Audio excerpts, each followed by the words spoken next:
Governor Martin O'Malley's recent trade mission to India is proving to be fruitful for Prince George's. That's right. The county signed several business deals that will not only generate new tax revenues but also create jobs.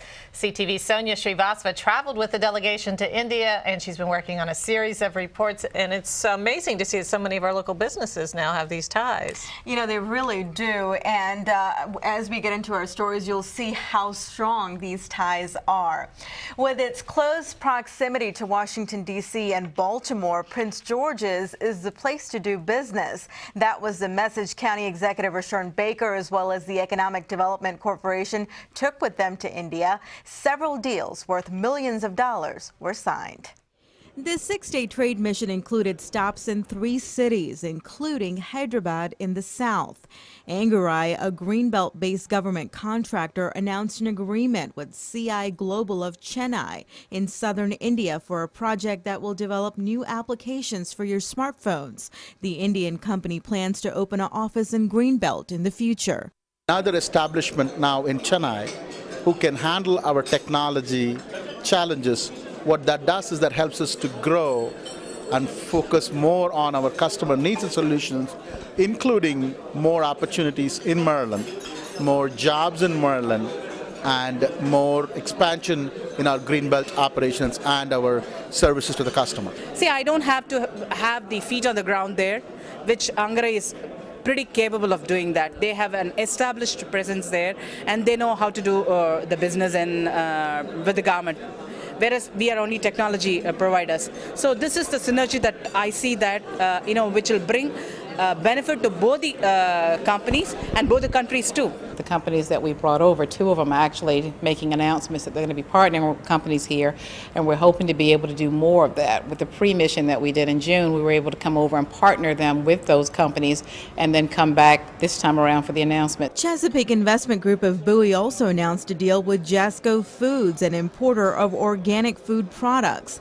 The Indian company plans to invest around $10 million. They are looking to develop a location in Maryland, approximately 1,500 acres initially, where they will plant, cultivate, and then produce foods for domestic consumption in the U.S. as well as exports.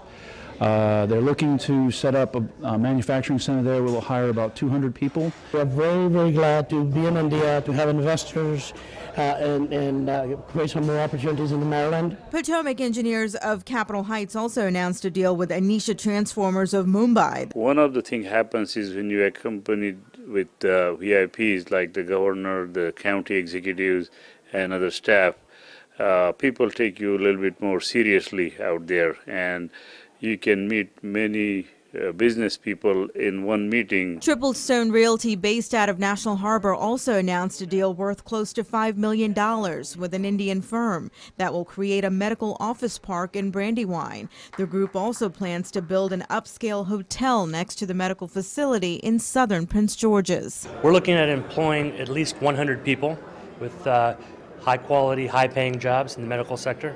So these aren't your typical retail jobs or fast food jobs. These are very quality jobs.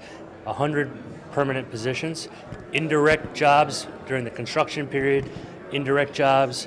We're looking closer to maybe 150 to 175 jobs. We have applied for the permit. We have already designed the building. We have located the land.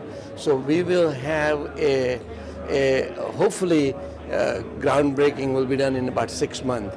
And we anticipate project will be finished in about 2 years. Prince George's County is right next to the nation's border, 10 miles from the White House. That's something that's very attractive to a company that's located in India, which is trying to find a U.S. location. Proximity can really make a difference. It's the metro station access that the county executive talks about all the time, more metro stations than anybody else, so TOD. Now, there were several Montgomery County businesses that also signed several deals, and we'll have more on that this week. Now, we should also mention that the Prince George's Economic Development Corporation paid for part of our trip to India. Oh, that's wonderful. So tell me, are these businesses that have these ventures signed looking for the future ventures as well? You know, that's so funny you asked that, because earlier in the day I called ANGARAI to get an update on some of the things that they were doing, and I was told that the CEO, Venkat Subramaniam, who we just interviewed, is back in India meeting people and trying to expand on what was done last month. So I think they're certainly looking for opportunities and expanding on them. Right. It's growing as we speak. Yes, All right, moving thanks, forward. Sonia.